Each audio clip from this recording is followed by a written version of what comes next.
আসসালামু আলাইকুম রহমতুল্লাহ বরকাত।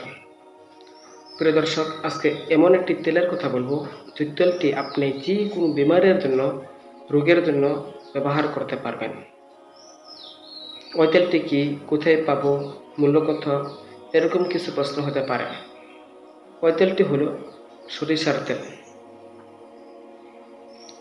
আল্লাহ তাআলা কুরআনুল কারীমের মধ্যে বলেন যে কুরআন নাজিল আল্লাহ পাক করেছেন মুমিনের জন্য শিফা এবং রহমত। সূরা ফাতিহা কুরআনুল কারীমের প্রথম সূরাটি, এটি সমস্ত বিমারের শিফা। আসলে আমরা কীভাবে আমল করব বা কীভাবে পরে তেলে ফুঁক দিলে তেলটি ওষুধ হিসাবে দাঁড়াবে জেনে নিই। এজুর হিসাবে 3 বার অথবা 5 বার, 7 বার বা 11 বার সূরা ফাতিহা পড়বেন। সূরা ফাতিহা পড়ার আগে এবং পরে দুরূদ পড়ে নেবেন। আর পড়ার নিয়মটি হলো এইভাবে: বিসমিল্লাহির রহমানির রহিম, আলহামদুলিল্লাহি রাব্বিল আলামিন। তাসমিয়ার এবং সূরা ফাতিহার প্রথম আয়াতটি একসাথে মিলাইয়া পড়বেন।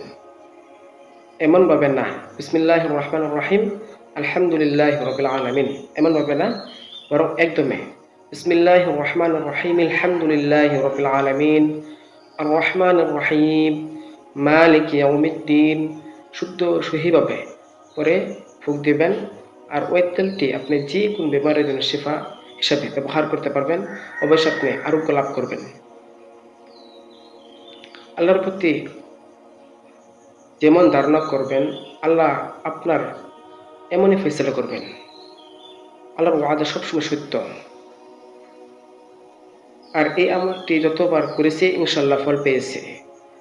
সুধারণা রেখে আমলটি করবেন, অবশ্যই ফল পাবেন। আল্লাহ পাক সবাইকে আমল করতে তৌফিক দান করুন। সমস্ত বিমার থেকে শিফা দান করুন। আমিন।